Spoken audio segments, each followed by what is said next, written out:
तो जिस भी भाषा में आपको जो है सुविधा हो उसी भाषा में इस कार्यक्रम को हम आगे बढ़ाएंगे। यदि आप अंग्रेजी में प्रश्न पूछना चाहते हैं या हिंदी में, जो भी आपको सुविधा हो, आप प्लीज़ फील कंफर्टेबल होता है। तो एक बार पुनः आप सबका बैंक ऑफ बड़ौदा की ओर से हार्दिक स्वागत है। शायद आप सब वाकिफ नहीं होंगे बैंक ऑफ बड़ौदा के इतिहास के साथ, परंतु बैंक ऑफ बड़ौदा की स्थापना आज से लगभग 115 वर्ष पूर्व महाराजा सयाजीराव गायकवाड़ द्वारा की गई थी। और इतिहास में महाराजा सयाजीराव को एक बहुत बड़े रिफॉर्मर के तौर पर जाना जाता है। Somebody who was associated with the development of arts, culture, and who actually has played a stellar role in the history of the country. महाराजा सयाजीराव के यदि आप पैलेस में जाएंगे तो you will find Raja Ravi Varma की जो पेंटिंग का सबसे अच्छा कलेक्शन आपको वहाँ मिलेगा। ऐसे ही महाराजा सयाजीराव यूनिवर्सिटी जो है आज की तिथि में भी, यदि हम फाइन आर्ट्स की बात करते हैं, ललित कलाओं की बात करते हैं, तो it has the finest departments there. Similarly यदि हम उनकी बात करेंगे कैसे उन्होंने जो है भारत में एजुकेशन को बढ़ावा दिया, तो बाबा भीमराव अंबेडकर की जो शिक्षा थी उसके लिए स्कॉलरशिप देकर उनको विदेश भेजा महाराजा सयाजीराव गायकवाड़ ने। जब दादा भाई नारोजी ने प्रयत्न किया कि वो ब्रिटिश पार्लियामेंट में एंटर करें, एमपी के तौर पर चुनाव लड़ें लंदन की एक कॉन्स्टिट्यूंसी से, तो उसकी फंडिंग में भी महाराजा सयाजीराव का एक बहुत बड़ा योगदान था।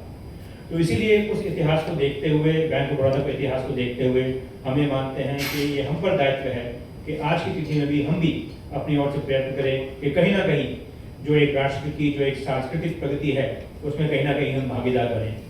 और जब हम संस्कृति की बात करते हैं तो उसमें भाषा का एक बहुत बड़ा अंग है, साहित्य का एक बहुत बड़ा अंग है। तो बैंक ऑफ बड़ौदा राष्ट्रभाषा पुरस्कार उसी का एक अंग है। तो सबसे पहले ये जानना जरूरी है कि जब हम राष्ट्रभाषा की बात करते हैं तो राष्ट्रभाषा से हमारा क्या अभिप्राय है। What do we mean by what a national language. अक्सर ये देखा गया है कि कहीं ना कहीं हम राष्ट्रभाषा और राजभाषा को कहीं ना कहीं एक तरह देखते हैं। ये निश्चित है कि हमारी राष्ट्रभाषा जो है वो हिंदी है, और जब हम राष्ट्रभाषा की बात करते हैं तो हमारी वो सभी 22 भाषाएं जो 8वें अनुच्छेद में हैं वो हमारी राष्ट्रभाषाएं हैं। तो इस पुरस्कार का ध्येय है उन सभी राष्ट्रभाषाओं का विकास, आदान प्रदान द्वारा विकास। तो ये पुरस्कार जो है उन सभी राष्ट्र की भाषाओं में मूल कृतियां जो हैं, जो नॉवल लिखे गए हैं, उनको रिकग्नाइज करना चाहता है और उनको जिनका अनुवाद हिंदी में गत वर्ष में हुआ है।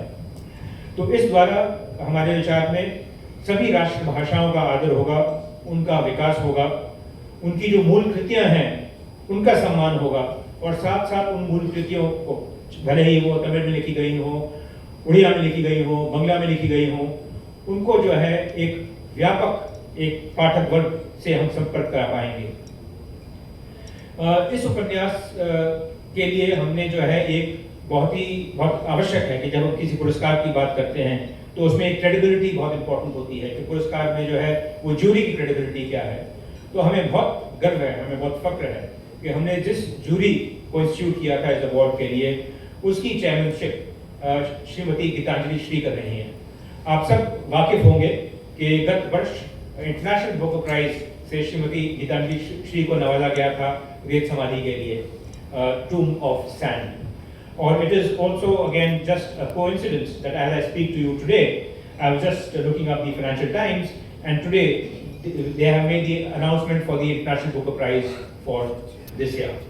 तो इस जो हमारी जूरी है, जैसा कि मैंने आपसे जिक्र किया कि निर्णायक मंडल की अध्यक्षता कर रही हैं इंटरनेशनल बुकर प्राइज विजेता सुश्री Geetanjali Shri.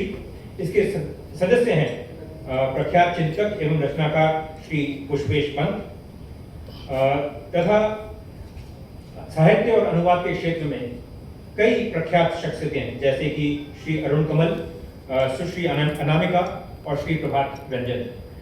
I believe that this is possibly the most credible and again distinguished jury that can be put together, that we put together for this prize this year. जो प्रक्रिया इस अवार्ड की रही है वो ये है कि हमने सभी लेखकों से, सभी पब्लिशर्स से हमने कृतियाँ इनवाइट की थी। उसमें से लगभग हमने 22 को पहले एक लिस्ट में हमने उसको बनाया। The jury has gone through all the books and then आज की तिथि में एक 12 किताबों की लॉन्ग लिस्ट जो है उसका अनावरण होगा। मैं अनावरण जो है, मैंने कहा हम 2 मिनट की रोक लेते हैं, क्योंकि पहले बहुत ही आवश्यक है कि इस अवार्ड का, इस पुरस्कार का परिप्रेक्ष्य क्या है, जूरी मेंबर्स कौन है, उससे आप सबका परिचय कराया जाए। इस 12 की जो लॉन्ग लिस्ट होगी उसका जो है एक 6 की शॉर्ट लिस्ट उसके बाद घोषित की जाएगी। तो 12 की जब लॉन्ग लिस्ट होगी तो उन्हीं 12 जितने भी हमारे लेखक हैं, अनुवादक हैं, उनके साथ हम जो है देश के विभिन्न भागों में संवाद करेंगे, पैनल डिस्कशंस करेंगे। वो पैनल डिस्कशन जो हैं हम कलकत्ता में करेंगे यदि हम प्रविष्टियों में कोई बंगला प्रविष्टि हुई, चंडीगढ़ में करेंगे यदि कोई पंजाबी प्रविष्टि हुई, ताकि हम देश के सभी भागों में जो है इस पुरस्कार को हम जोड़ पाएँ। पुरस्कार की जो कुल राशि रखी गई है वो 61 लाख रुपए है। किसी भी यदि हम साहित्य की सेवा करना चाहें तो कोई भी पुरस्कार राशि का कोई बहुत महत्व नहीं होता, परंतु फिर भी जो है ये एक मैं आपको जिक्र करना चाहूँगा कि संभव है कि पुरस्कार राशि के हिसाब से साहित्य जगत में, भारत में ये सर्वाधिक पुरस्कार राशि हो। इसमें से प्रथम पुरस्कार जो होगा उसमें मूल लेखक को 21 लाख रुपए का पुरस्कार दिया जाएगा, अनुवादक को 15 लाख रुपए का पुरस्कार दिया जाएगा। इसके साथ साथ जो अन्य जो 6 की शॉर्टलिस्ट में जो होंगे, अन्य 5 जो लेखक अनुवादक होंगे उनको भी पुरस्कृत किया जाएगा। मुझे पूर्ण विश्वास है कि आप सबके सहयोग से हम इस पुरस्कार को जो है एक नेशनल इंस्टीट्यूशन बना पाएंगे और साहित्य की सेवा में बैंक की ओर से एक छोटा सा योगदान कर पाएंगे। आपका बहुत बहुत धन्यवाद। और अब जो है हम अनावरण करेंगे अपनी लॉन्ग लिस्ट का। Today we will be announcing the long list for this prize. Before we have the long list, which of course is a matter of some suspense, it might possibly be appropriate to again welcome any questions that you might have. After that, I and my colleagues who are there on the dais will come down so that we can have a good view of the long list. So thank you very much.